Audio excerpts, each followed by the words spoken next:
오늘의 설교 제목은 부부는 한 몸입니다입니다. 이혼은 이 시대에 결코 피할 수 없는 큰 위험입니다. 이것은 비단 우리가 사는 이 시대만의 고통은 아닙니다. 물론 우리가 사는 시대가 이혼을 부추기는 경향이 있는 것은 분명합니다. 그렇다 하더라도 지금과 마찬가지로 아주 오래전에도 사람들은 지금과 똑같이 죄인이었고, 남자가 여자를 버리거나 여자가 남자에게서 도망치는 일이 많이 있었습니다. 지금으로부터 시간을 거슬러 올라가서 2000년 전 즈음으로 가면 우리는 예수님을 만날 수 있습니다. 어느 날 예수님을 넘어뜨리려는 한 바리새인이 예수님께 이런 질문을 했습니다. 마가복음 10장 2절입니다. 바리새인들이 그분께 나와 그분을 시험하여 그분께 묻되 남자가 자기 아내를 버리는 것이 율법에 맞나이까 하며, 바리새인들에게 중요한 것은 율법이었고 하나님이 아니었습니다. 아닙니다. 바리새인들에게 중요한 것은 율법을 해석한 랍비들의 해석이었습니다. 그들에게 율법은 더 이상 중요하지 않습니다. 그들은 율법 위에 유명한 랍비들의 해석을 두었습니다. 또 그 위에 그 유명한 랍비들의 해석을 다시 해석해서 율법의 의미를 확정했습니다. 우리는 바리새인들이 율법을 너무 완벽하게 지키려고 한다는 착각을 가지고 있습니다. 그러나 그것은 우리의 착각입니다. 바리새인들은 율법이 아닌 율법에 대한 해석을 중요하게 여겼습니다. 율법을 통해서 우리는 하나님의 뜻을 알 수 있습니다. 그러나 율법을 해석한 랍비들의 해석까지 진리라고 우리는 믿을 수 없습니다. 하나님께서 우리에게 주신 율법은 선합니다. 그러나 그 율법을 자기들의 생각대로 해석한 랍비들은 너무 고집스럽게 인간적입니다. 인간적이라는 말은 하나님으로부터 떠나 있다는 말입니다. 인간적이라는 말은 그 생각이 죄에 오염이 되어 있다는 말입니다. 바리새인들은 이혼을 어떻게 생각할까요? 마가복음 10장 3절입니다. 그분께서 그들에게 대답하여 이르시되 모세가 너희에게 무엇라 명령하였느냐 하시거늘. 예수님께서 바리새인들의 생각을 모르실 리가 없습니다. 바리새인들은 예수님의 말씀을 책 잡으려고 이혼에 대한 질문을 했습니다. 만약 예수님께서 이혼을 금하신다면 이혼을 쉽게 할 수 있는 특권으로 생각하는 대중이 예수님께 분노할 것입니다. 사실 대중의 그런 생각은 성경에 근거하는 것입니다. 신명기 24장 1절입니다. 남자가 아내를 취하여 그녀와 결혼한 뒤에 그녀에게 부정함이 있음을 발견하였으므로 그녀가 그의 눈에 은총을 얻지 못하거든 그는 이혼 증서를 써서 그녀의 손에 주고 그녀를 자기 집에서 내보낼 것이요. 남자들에게는 특권이 있었는데 그것은 결혼한 후에 여자에게 이혼 증서만 써서 주면 쉽게 여자와 이혼을 할 수 있었습니다. 그런 특권을 누리고 있는 사람들이 바로 남자들이었습니다. 반면 여자들은 그런 남편들의 특권을 잘 알고 있기 때문에 남편들에게 쉽게 반항할 수가 없었습니다. 남편의 기분을 상하게 했다는 이유만으로도 여자는 이혼을 당할 수가 있었습니다. 그런데 만약 예수님께서 이혼은 하나님의 뜻이 아니다라고 말씀하신다면 그것은 더 큰 문제를 야기할 수가 있었습니다. 첫째 문제는 대중들의 질타를 받을 수 있다는 것이고, 둘째 문제는 율법에 어긋난다는 것입니다. 그런데 만약 예수님께서 이혼에 찬성하신다면 어떤 문제가 발생할까요? 간음하다가 잡힌 여인도 용서하신 예수님께서 여성들이 쉽게 이혼당하는 것을 찬성하신다고요? 예수님은 여성들의 마음으로부터 나오는 비난을 피할 수 없게 될 것입니다. 바리새인의 이혼 질문은 예수님을 진퇴양난의 상황으로 몰아가는 것입니다. 그때 예수님께서 문제의 근원이 되는 모세의 율법을 다시 해석하십니다. 마가복음 10장 5절입니다. 예수님께서 그들에게 응답하여 이르시되 너희 마음이 강팍함으로 그가 너희에게 이 훈계를 기록하였거니와. 모세는 이스라엘 백성을 위해서 율법을 선포했습니다. 율법을 받아들인 이스라엘 백성은 그 당시까지 아직 노예 생활의 때가 완전히 벗어지지 않았었습니다. 그들은 그들을 구원하신 하나님의 능력의 손을 여러 차례 경험했었습니다. 10가지 재앙으로 하나님께서 이집트를 치실 때 이스라엘 백성들은 재앙을 면했습니다. 무일푼 노예 생활을 하던 그들이 10번째 재앙 이후에 이집트의 금은 보화를 모두 약탈해서 가지고 나왔습니다. 하루아침에 거지가 부자가 되었습니다. 그들이 홍해 앞에 섰을 때 이집트 군대가 그들을 쫓아왔습니다. 그때 그들은 하나님을 믿지 못하고 모세를 향해서 아우성을 쳤습니다. 그때 그들의 눈앞에서 바다가 갑자기 쫙 하고 열렸고 그들은 그 바다 밑바닥에 땅이 말랐을 때 밑바닥을 걸어서 지금 우리가 사는 시대의 사우디아라비아 땅으로 홍해 건너편으로 걸어갔습니다. 그리고 그들이 홍해의 바다를 다 건넜을 때 그들은 홍해에 뛰어들었다가 바닷물에 멸망을 당한 이집트 군대를 목격했습니다. 그것뿐이 아닙니다. 그들은 바위에서 강물이 터져 나오는 것을 보았고 그 강물을 마셨습니다. 고기가 먹고 싶은 그들에게 하나님께서 메추라기 떼를 주셔서 그들의 배고픔을 만족시켜 주셨습니다. 그들은 매일 이슬이 곡식으로 변하는 기적을 체험했습니다. 그러나 그들은 여전히 이집트에서 섬기던 우상을 버리지 못했습니다. 죄라는 것이 얼마나 끈질기고 얼마나 무서운 것인지.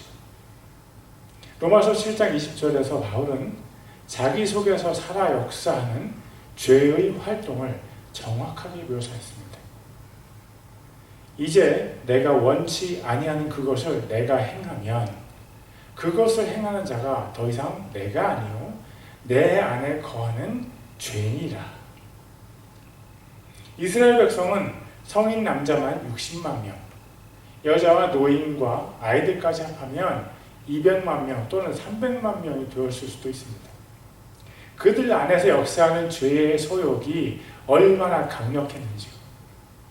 모세가 십계명을 받기 위해서 꼭대기가 불타는 시내산 위로 갔을 때 그들은 송아지 우상을 만들어서 음란한 파티를 즐겼습니다. 만약 그런 음란한 백성들에게 모세가 이혼을 금했다면 어떤 일이 벌어졌겠습니까? 그들은 틀림없이 모세를 향해서 드러내놓고 적개심을 드러냈을 것입니다. 그리고 그들은 하나님께서 모세를 통해 주신 율법 전체를 거부했을지도 모릅니다. 예수님의 말씀에 의하면 모세가 이혼을 허용하는 것은 바로 사람들의 죄성 때문이었습니다. 그렇다면 모세가 원래 전하고 싶었던 하나님의 말씀은 무엇입니까? 그것은 이혼은 하나님의 뜻이 절대 아니라는 것입니다. 마가복음 10장 6절부터 9절까지입니다. 창조의 시작부터 하나님께서는 그들을 남성과 여성으로 만드셨으니 이런 까닭에 남자가 자기 아버지와 어머니를 떠나 자기 아내와 연합하여 그들 둘이 한 육체가 될지라. 그런즉 이와 같이 그들이 더 이상 둘이 아니요 한 육체이니 그러므로 하나님께서 짝지어 주신 것을 사람이 나누지 못할지니라 하시니라. 왜 이혼이 하나님의 뜻이 아닙니까? 하나님의 계획에는 이혼이 절대 없다는 말입니다. 당신을 향한 하나님의 계획에 이혼은 절대 없습니다. 당신 그것을 믿습니까? 당신이 실수로 결혼을 했든지 아니면 어쩔 수 없어서 결혼을 했든지 이혼은 당신의 고려 대상이 아닙니다. 여러 가지 예외적인 상황을 예로 들어서 이혼을 합리화하려는 시도들이 있습니다. 그러나 그것들은 모두 인간적인 죄성에서 비롯된 설명들입니다. 여러분 기억하십시오. 어떤 상황에서든지 이혼은 고려의 대상이 아닙니다. 그렇다면 모세는 왜 이혼을 허락하는 것입니까? 모세가 쓴 율법은 하나님의 말씀에서 제외되어야 하는 것입니까? 모세가 쓴 그 말씀을 다시 봅시다. 신명기 24장 1절입니다. 남자가 아내를 취하여 그녀와 결혼한 뒤에 그녀에게 부정함이 있음을 발견하였으므로 그녀가 그의 눈에 은총을 얻지 못하거든 그는 이혼 증서를 써서 그녀의 손에 주고 그녀를 자기 집에서 내보낼 것이요.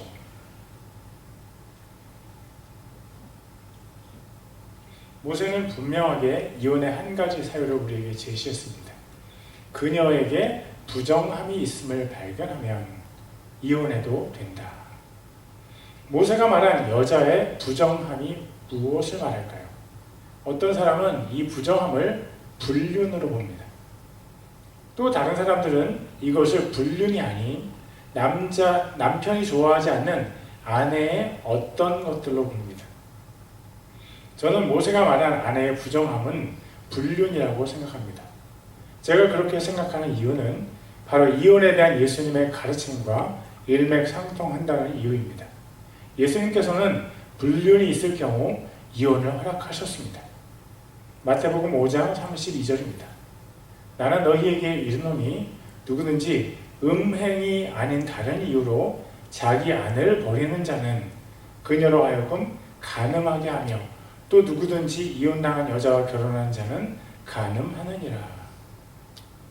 예수님께서 이혼을 허락하셨다는 것은 이혼을 명령하셨다는 말이 아닙니다. 자기 아내가 불륜을 저질렀을 때 어렵지만 하나님께서 용서하는 마음을 주시고 아내도 회개한다면 이혼을 안 할 수도 있습니다. 그러나 불륜은 하나님 앞에서 정당한 이혼의 사유가 됩니다. 그것은 왜 그렇습니까? 창세기 1장에 보면 하나님께서 천지를 창조하시고 그 창조하신 천지를 아담과 하와에게 주셨습니다. 한 남자와 한 여자를 만물의 대표자로 세우셨습니다. 한 남자와 한 여자가 만나서 가정을 이루도록 하나님께서 정하신 것입니다.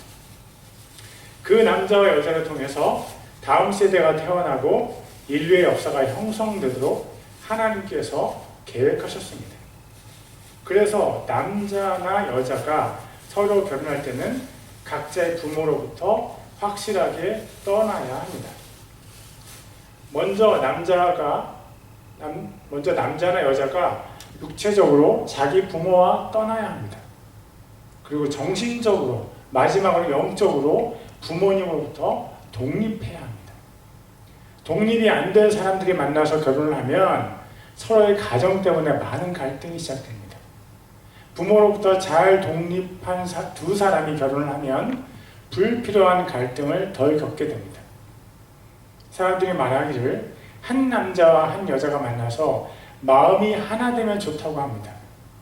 그러나 신기한 것은 성경에 한 남자 한 여자 결혼을 하면 한 마음이 아닌 한 육체가 된다고 말씀하신 것입니다. 우리 눈에는 결혼을 해도 남편의 몸과 아내의 몸이 따로 있습니다. 그러나 하나님의 눈에는 결혼한 두 사람의 몸이 하나로 보인다는 것입니다. 그렇다면 무엇이 진리입니까? 우리가 눈으로 보는 것처럼 아내와 남편의 몸이 따로 있는 것이 진리입니까?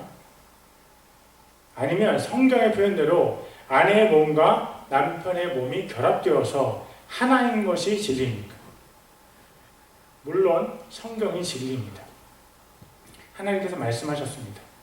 아내와 남편은 한 몸이다. 한 육체이다. 이것을 제대로 이해하지 못하는 사람들은 오해를 하기 쉽습니다. 결혼해도 남편의 몸과 아내의 몸이 따로 분리된 것으로 보이니까 다른 이성과 접촉해도 죄가 안 되는 줄 압니다. 그러나 만약 성경 기록처럼 결혼한 두 사람의 육체가 하나라면 다른 이성과의 접촉은 분명 큰 문제를 일으킵니다.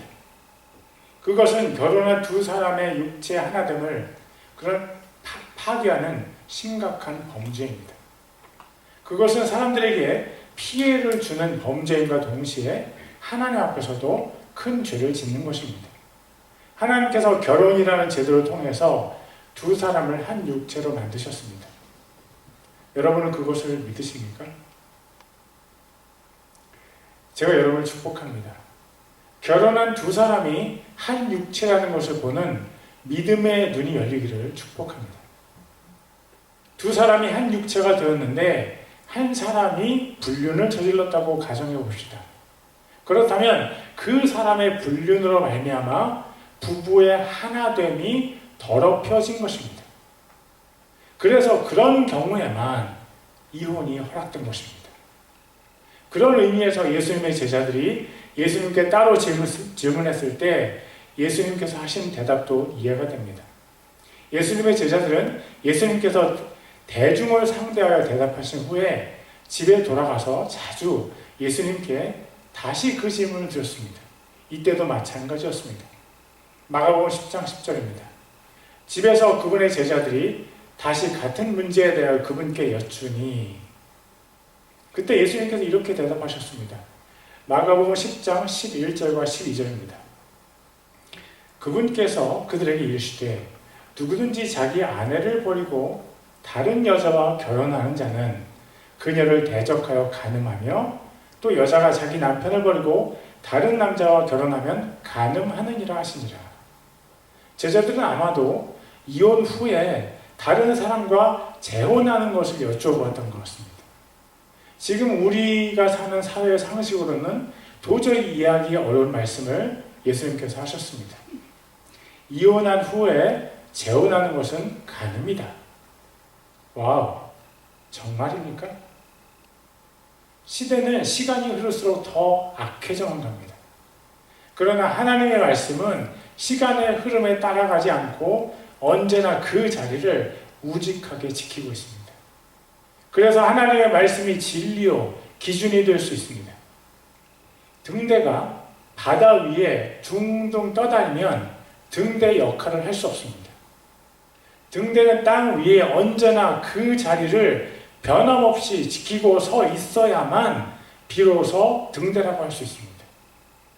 이혼에 대한 하나님의 말씀이 변함이 없는 이유는 그것이 부부의 본질이기 때문입니다.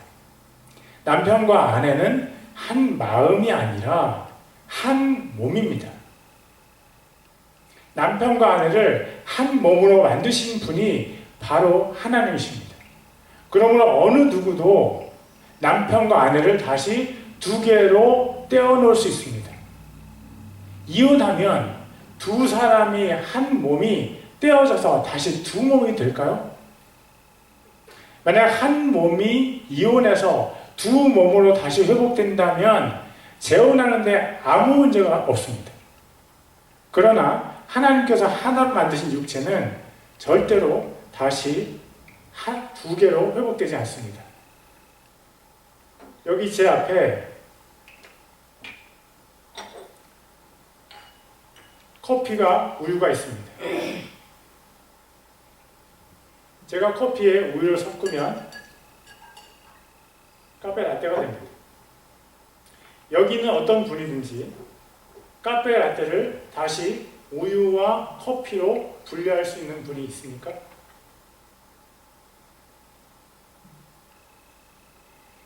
김인지 형제님 잠깐 앞으로 나와서 제 옆에 서 주시겠습니까? 네, 감사합니다. 제가 아까 강대상 앞에 두었던 파란색과 빨간색 점토를 가지고 계속 주물렀던 것을 여러분은 아셨습니까? 두 개를 계속 주물렀더니 이 두 개가 합쳐져서 이런 색깔이 되었습니다. 이제 김인지 형제에게 이것을 다시 파란색과 빨간색으로 분리해 주시기를 부탁드립니다.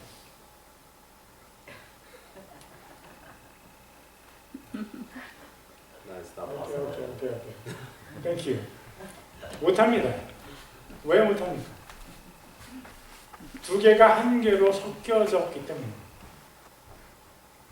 점토로 부부가 갈라질 수 없다는 것을 설명한 것은 제가 학교에서 공부할 때 설교학 교수님이 사용했던 방법을 제가 다시 사용한 것입니다.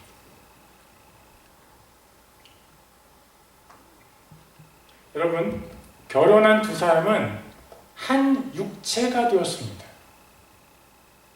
다시 말합니다. I'll say it again.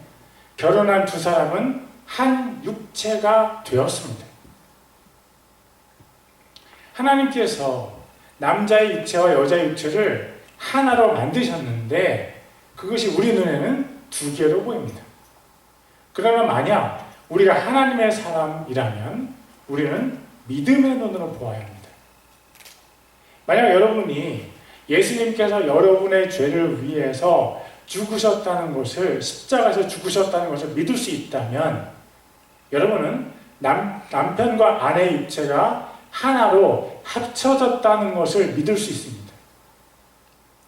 만약 여러분이 예수님의 부활을 믿을 수 있다면 남편과 아내의 하나됨이 다시 분리될 수 없다는 것을 믿어야만 합니다. 만약 여러분이 예수님의 재림을 믿는다면 부부가 이혼할 수 없다는 것을 믿어야 합니다. 부부가 서로 여러 가지 면에서 안 맞아서 서로 싸울 수 있습니다. 하나님께서는 그런 부부싸움과 갈등을 어떻게 보실까요? 잠언 27장 17절입니다. 쇠가 쇠를 예리하게 하는 것 같이 사람이 자기 친구의 얼굴을 예리하게 하느니라. 쇠로 만든 칼은 담금질을 통해서 더 강하고 예리한 칼이 됩니다.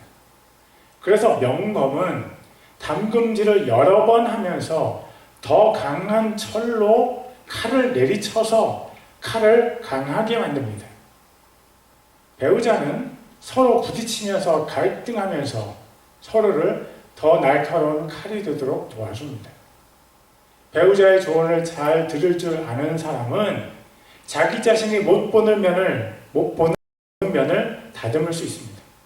그래서 결국 그 사람이 사회에서 더 귀한 사람으로 사용되는 것을 우리는 봅니다. 그러므로 부부가 서로 이미 몸이 하나라는 것을 이해하십시오. 몸이 하나인 부부가 마음이 하나가 되고 또 영적으로 하나가 될 때 가정은 행복을 맛보게 됩니다. 부부의 몸이 하나라는 것의 중요성을 가장 극명하게 확인할 수 있는 장면은 바로 그리스도 예수님과 교회의 결혼입니다. 계시록 21장 2절입니다. 나 요한이 봄에 거룩한 도시 새 예루살렘이 신부와 자기 남편을 위하여 단장한 것 같이 예비한 채 하늘에서 하나님으로부터 내려오더라. 한 남자와 한 여자의 결혼식은 영원하신 왕 예수 그리스도와 그분의 신부인 교회의 결혼식을 상징합니다. 그리고 부부의 연합은 우리를 위해서 십자가에서 피 흘려 죽으신 그리스도 예수님과 교회의 연합을 상징합니다. 부부의 사랑은 지금도 우리를 위해서 중보하시는 그리스도 예수님과 교회의 사랑을 상징합니다. 누가 천국에서 이루어질 이 감격스러운 장면을 상상할 수 있을까요? 이 땅에서 유일하게 부부가 할 수 있습니다. 부부가 할 수 있어요. 부부의 한 몸이 됨은 우리 구주 그리스도 예수님과 교회가 끊어질 수 없이 완벽하게 연합됨을 상징합니다. 만약 부부가 서로 이혼할 수 있다면 그리스도 예수님과 교회의 관계가 끊어질 수 있다는 것이 됩니다. 그렇게 되면 될까요? 안 되죠. 우리가 사랑하는 그리스도 예수님과 우리가 영원히 연합해서 하나 되는 것이 우리의 소망 아닙니까? 우리를 위해서 죽으신 예수님과 영원히 연합하는 것이 우리의 유일한 소망이 아닙니까? 예수 그리스도와 교회의 연합이 절대 끊어지지 않는다는 것은 영원한 진리입니다. 그러므로 부부의 연합도 절대 끊어질 수 없습니다. 그것이 바로 하나님의 사람에게 이혼이 허락되지 않는 이유입니다. 꼭 기억하십시오. 우리가 서로를 너무 사랑해서 결혼 생활을 이어가는 것이 아닙니다. 서로를 너무 사랑해서 결혼 생활을 영위하면 더할 나위가 없이 좋겠죠. 그러나 그렇지 않을지라도 결혼은 깨질 수 없고 깨져서는 안 되고 끝까지 보호받아야 합니다. 사랑하는 성도 여러분, 결혼을 잘 지키세요. 그리고 여러분이 부지 중에 이혼을 해서 하나님께 죄를 지었다면 회개하세요. 그리고 청년들은 이 사실을 분명히 기억하세요. 하나님의 사람에게 이혼은 없습니다. 그러니까 결혼을 하기 전에 하나님께서 여러분에게 딱 맞는 사람을 주시도록 열심히 기도하십시오. 여러분의 눈의 욕심에 따라 마음이 가는 대로 귀에 들려오는 사탕발림에 현혹되어서 속지 않도록 기도하십시오. 사람은 정말 연약합니다. 당신 자신의 기준이 그 기준으로 사람을 선택하지 말고 하나님께서 당신의 배우자가 될 사람을 당신에게 알려주시도록 기도하십시오. 하나님 뜻대로 결혼하면 결국 좋은 열매들이 맺히고 결혼 생활도 성공할 확률이 높습니다. 오늘의 설교를 정리합니다. 이혼은 우리의 선택이 아닙니다. 하나님께서 우리의 결혼을 설계하실 때 그리스도 예수님과 교회의 결혼을 모델로 삼으셨습니다. 그래서 우리는 결혼을 통해서 한 몸이 되고 그리스도 예수님과 교회의 하나됨을 간접적으로 경험하게 됩니다. 천국이 영원한 것 같이 부부의 한 몸됨은 이 세상에서 분리되지 않습니다. 그리고 이혼하고 나서 다시 재혼하는 것은 간음이 됩니다. 교회는 절대로 천국에서 분리될 수 없기 때문입니다. 기억하십시오. 부부는 한 몸입니다. 기도하시겠습니다. Let's pray.